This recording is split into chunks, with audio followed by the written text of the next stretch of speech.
우리 기독교는 다른 종교하고는 완전히 다릅니다. 다른 종교의 신들은요, 사실 인간이 머리에서 고안해낸 그러한 것들에 불과합니다. 고대에서부터 사람들은요, 자기의 힘으로 극복할 수 없는 어떤 큰 힘에 부딪혔을 때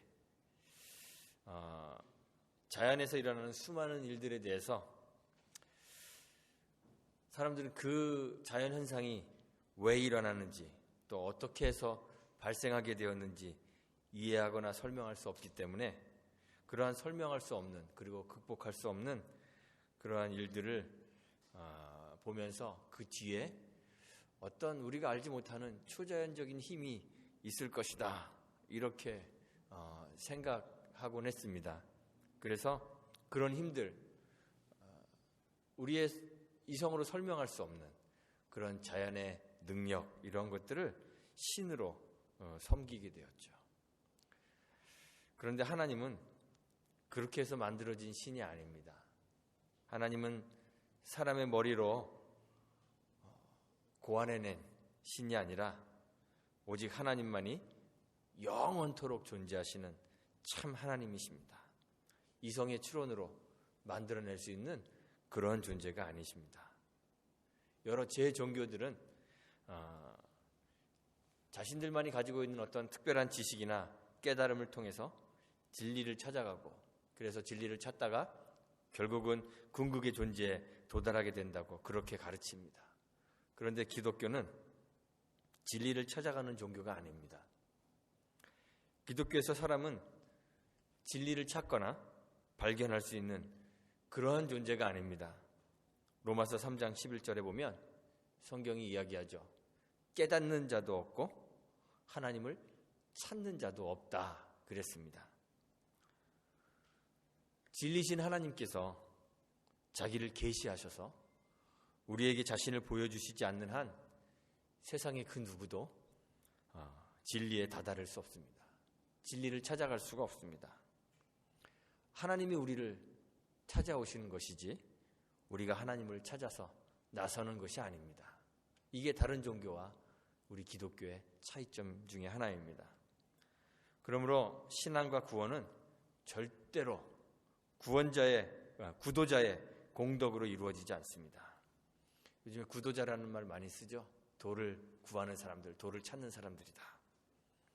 스스로 구도자가 되어서 진리를 찾아다니고 또 수년간의 면벽 수련을 하고 자신의 몸을 상하게 하는 고행을 하더라도 이런 것들은 우리로 진리에 도달하게 하는 수단이 될 수가 없습니다. 아무도 그렇게 진리에 도달할 수가 없습니다.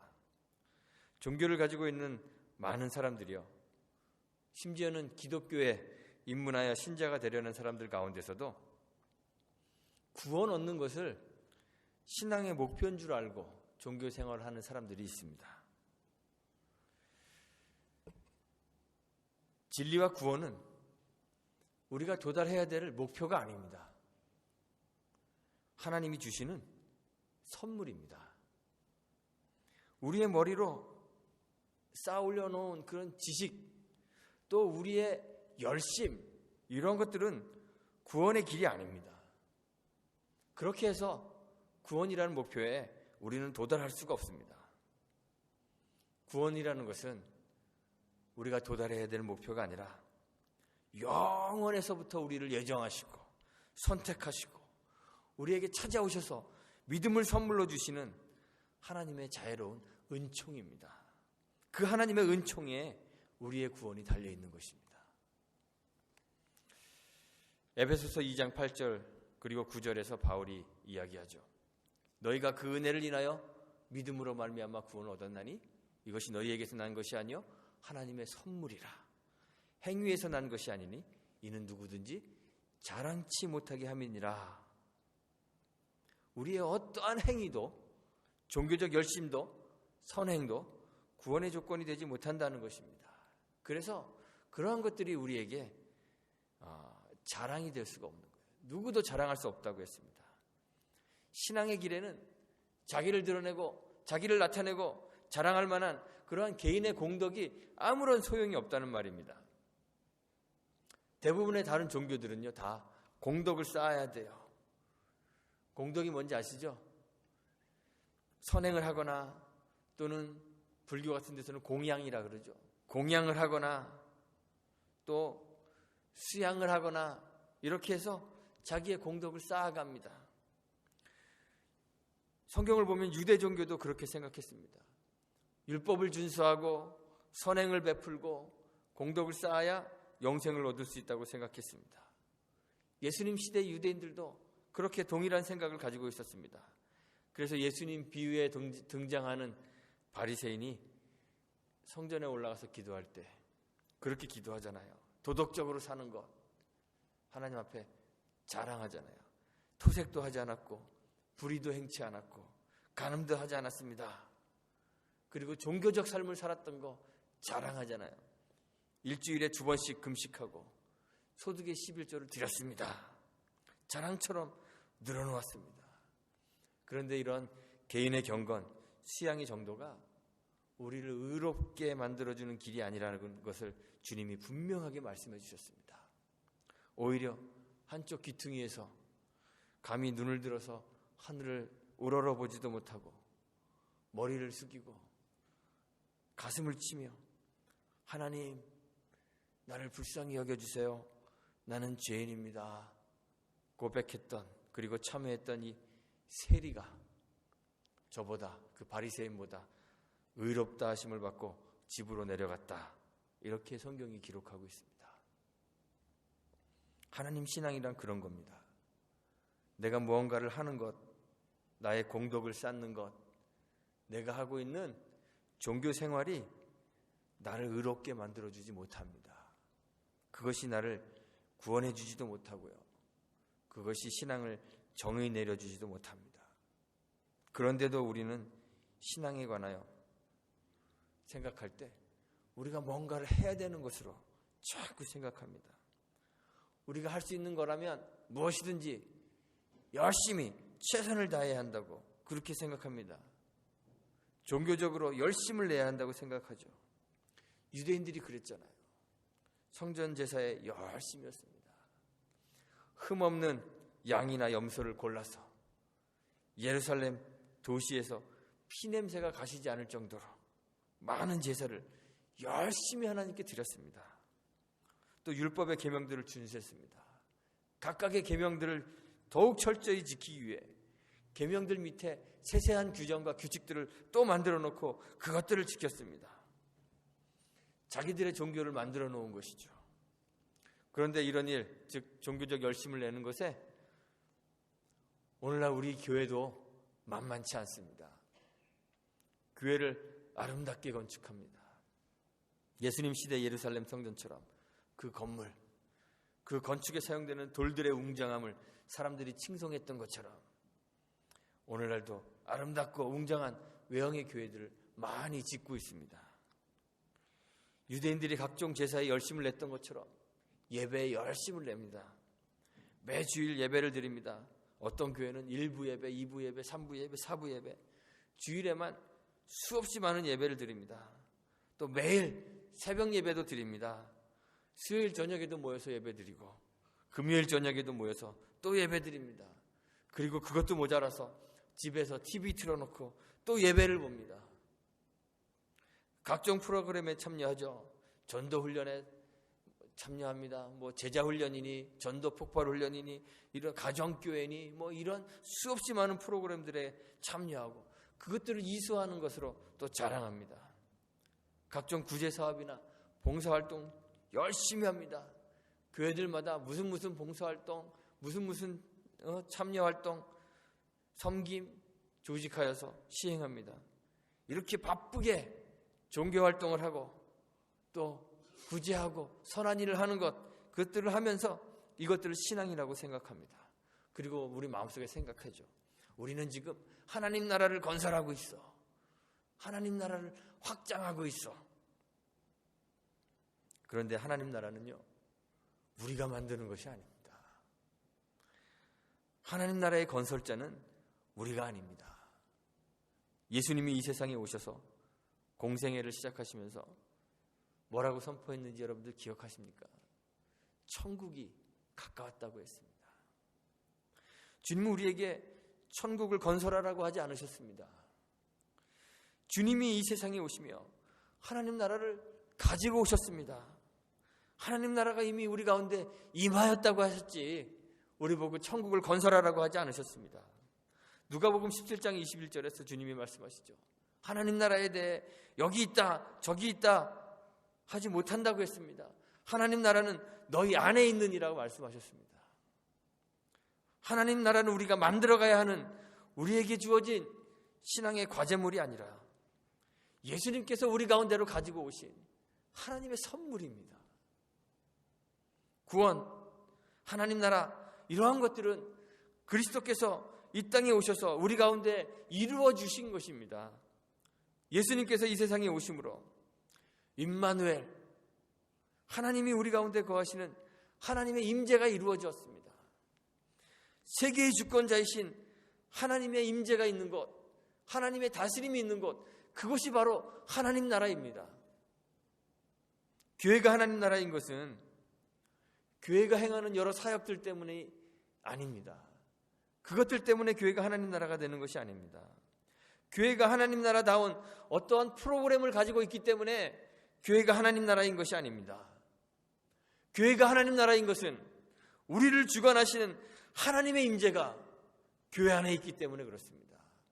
하나님의 나타나심이 교회 안에 있기 때문에 교회가 하나님 나라인 것입니다. 공동체로서의 교회뿐만 아니라 각각의 성도들이, 여러분들 한 사람 한 사람이 하나님 나라인 것은 종교적 제의에 열심히 참여하거나 선한 사업을 힘쓰거나 적극적인 종교 활동 때문이 아니라 여러분들 각 사람 속에 거하시는 하나님의 임재와 내주하심 때문에 그렇습니다. 하나님이 각 사람 삶에 나타나셔서 여러분들 속에 좌정하시고 거하시며 여러분들과 함께 인격적인 교제를 가지심으로 여러분들이 신자가 되는 것이고 구원받은 하나님의 백성이 되는 것이고 여러분들이 하나님 나라가 되는 것이고 여러분들이 교회가 되는 것입니다. 우리의 신앙이란 우리가 뭔가를 하는 것이 아니라 우리 가운데 거하시는 임마누엘 하나님을 보는 것입니다. 그분과 만나는 것입니다. 그분과 교제하는 것입니다. 유대인들의 비극이 뭔지 아십니까? 하나님에 대하여 어렸을 때부터 들어왔고 하나님을 위한 종교적 열심이 있었고 그 열심을 가지고 제사와 여러 행사에 참여했고 또 율법을 지키기 위해 최선을 다했지만 그렇게 하면서도 그들과 함께 하시기 위해 그들 가운데 오신 하나님을 보지 못했다는 것이 그들의 비극입니다. 하나님이 우리와 함께 거하시기 위해 우리들 삶 가운데 오셔서 하나님 되심의 증거들을 보여주고 하나님 나라를 선포하셨음에도 불구하고 우리들 가운데 계시는 그 하나님 보지 못하고 오히려 하나님이신 예수를 하나님을 사칭한다 하여서 십자가에 못 박아버리고 하나님을 대적하는 어리석음을 범하는 것, 그것이 바로 우리들의 비극입니다. 유대인들의 비극입니다. 스데반 집사는 이러한 유대인들에게 붙잡혀서 죽음의 위협에 있습니다. 우리 가운데 오신 하나님이신 그 예수를 선포하였는데 듣는 유대인들은 그 선포 속에서 구원자이신 하나님, 우리를 구원하시기 위해 우리 가운데 찾아오신 그 하나님이신 예수를 보지 못하고 오히려 스데반을 향하여 이를 갑니다. 그런데 이러한 위협 가운데에서 스데반은 오늘 말씀해 보니까 성령이 충만했다 그랬습니다. 성령이 충만하여서 어떤 기적이 일어난 것은 아닙니다. 어떤 이적이 나타난 것은 아닙니다. 풀무불에 던졌으나 머리카락 한 올도 타지 않고 구원받았던 사드락과 메삭과 아벳느고처럼, 또는 사자굴에 던져졌으나 사자의 입을 막고 구원받았던 다니엘처럼, 돌에 맞았으나 멍든 자국 하나 없이 멀쩡히 살아나는 그러한 기적이 스데반에게는 일어나지 않았습니다. 스데반은 성령이 충만하여 하늘을 우러러 주목하였고 하나님의 영광과 및 예수께서 그 하나님 우편에 서신 것을 보았습니다. 그는 성령의 충만함으로 하나님과 그 우편에 서신 예수를 보았으므로 돌로 치는 무리들 앞에서 주님 앞에 주 예수께 자신의 영혼을 맡기고 평안히 잠들 수 있게 되었습니다. 스데반은 사도행전 6장에서 선출된 7집사 가운데 한 사람입니다. 사도행전 6장에 등장해왔고요. 사도행전 7장에서 유대인의 돌에 맞아서 바로 퇴장하게 됩니다. 그가 성령과 지혜와 믿음이 있었고 은혜와 권능이 충만한 사람이라고 성경이 기록하고 있지만 그러한 지혜와 믿음으로 은혜와 권능으로 어떤 일을 했는지 그가 한 일에 대해서 성경이 기록하고 있지 않습니다. 단지 성경이 우리에게 알려주는 것은 그가 전한 한편의 설교와 그의 죽음뿐입니다. 그런데 그는 그 죽음 앞에서 하나님을 보게 되는 거예요. 문제는 하나님 보는 것입니다. 하나님과의 만남이 우리의 존재를 바꾸어 놓습니다. 하나님을 본 사람들이 있죠. 예수님과 함께 십자가에 매달렸던 한쪽 편의 강도. 다른 사람들은 다 힘없이 죽어가는 죄인으로서의 예수를 바라보고 있는데 그 한편의 강도는 그 예수 속에서 하나님을 보았습니다.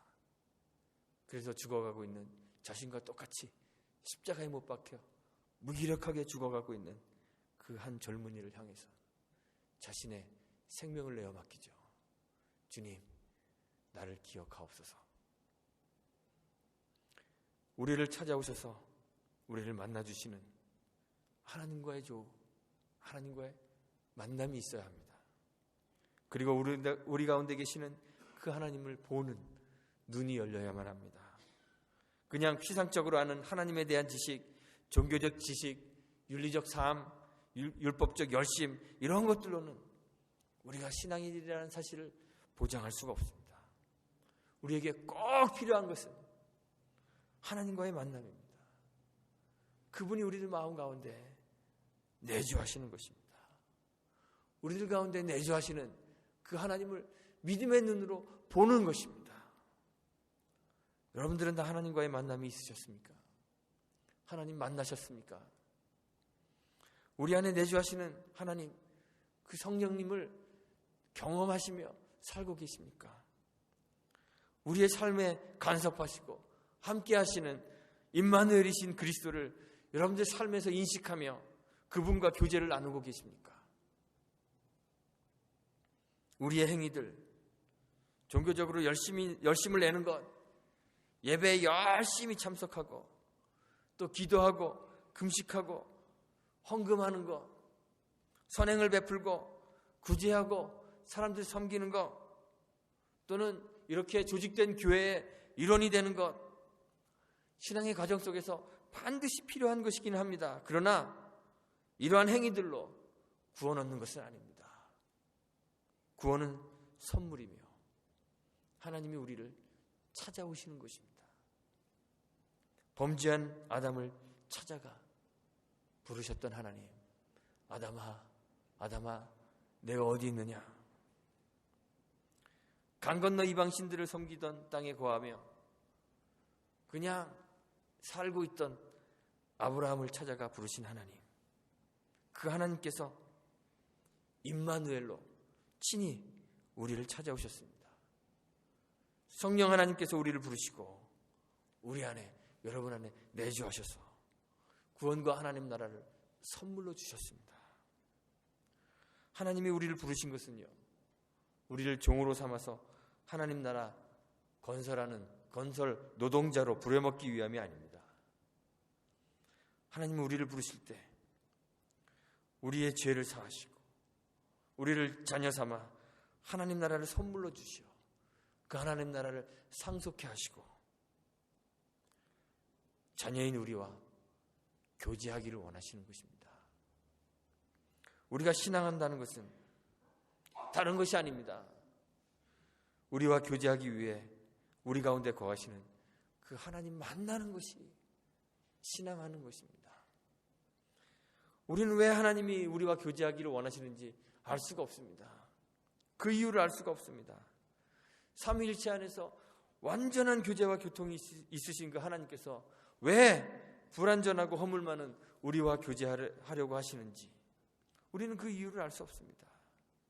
단지 우리가 아는 것은 우리를 부르시고 용서하시고 정결케 하시고 자녀 삼으셔서 우리와 교제하시는 그것이 은혜라는 것 외에는 알 수도 없고 달리 표현할 방법도 없는 것이죠. 신앙은 그 은혜 안에 거하는 것입니다. 하나님과의 만남, 교제 안에 있는 것입니다. 다른 것들, 종교적으로 사는 거, 도덕적으로 사는 거, 그런 것들은 하나님과의 만남, 하나님과의 교제가 주는 결과 또는 열매이지 그것이 신앙은 아닙니다. 여러분들 하나님과 교제하고 계십니까? 하나님 만나고 계십니까? 우리 삶 가운데 계시는 주님을 믿음의 눈으로 보고 계십니까? 주님은 분명히 약속하셨죠. 세상 끝날까지 우리와 함께 하신다고 약속하셨습니다. 그는 우리를 버리지도 않으시고 떠나지도 않으시겠다 약속하셨습니다. 주님은 우리 곁에 그리고 우리 안에 거하시며 우리의 삶의 동행자가 되어주십니다. 그런데 우리는 믿음의 눈이 닫혀 있어서 그 주님을 보지 못하는 거예요.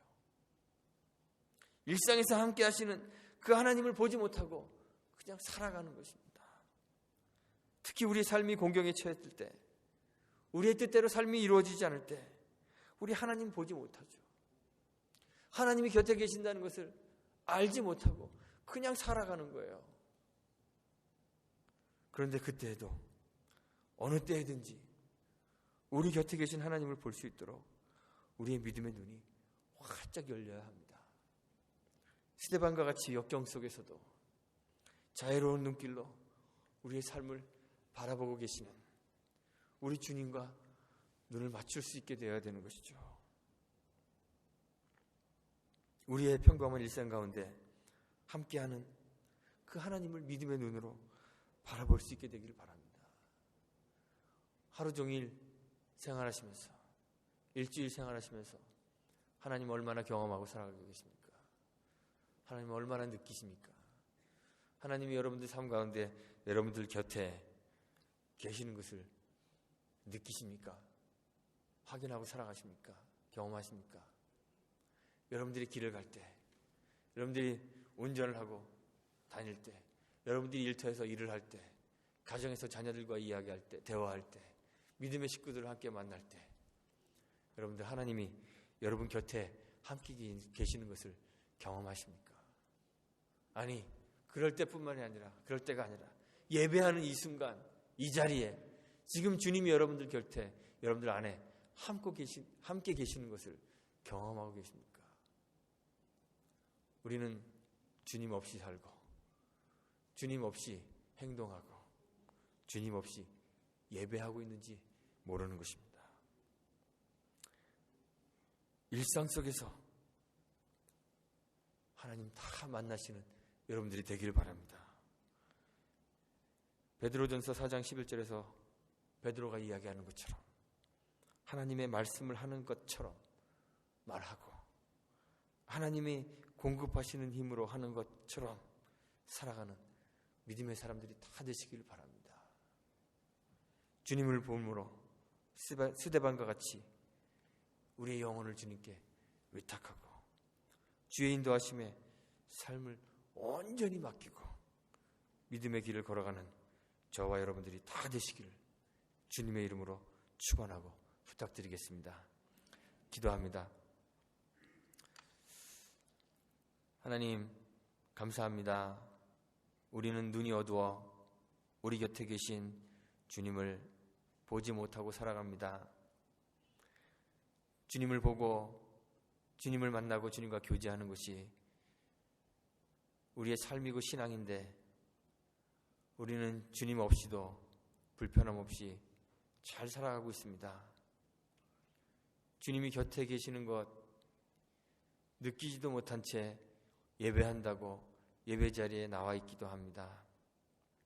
하나님, 스데반의 눈을 열어서 주를 보게 하신 것처럼 우리의 눈을 열어 주를 보게 하옵소서. 우리의 눈이 주님께 고정되어서 매일매일 일상의 삶 속에서 주님과 동행하고 주님과 함께하는 기쁨을 누릴 수 있도록 은총 베풀어 주옵소서. 주님이 함께하는 삶 되게 하셔서 우리가 무엇을 하든지 주님의 말씀으로 말하는 것 같이 말하고 하나님이 공급하시는 힘으로 하는 것 같이 살아가는 믿음의 사람들 되게 하옵소서. 스데반과 같이 우리의 삶과 영혼을 주님께 온전히 맡기고 주님이 인도하시는 그 길을 믿음으로 걸어가는 저희들이 될 수 있도록 은총 베풀어 주옵소서. 예수님의 이름으로 기도합니다. 아멘.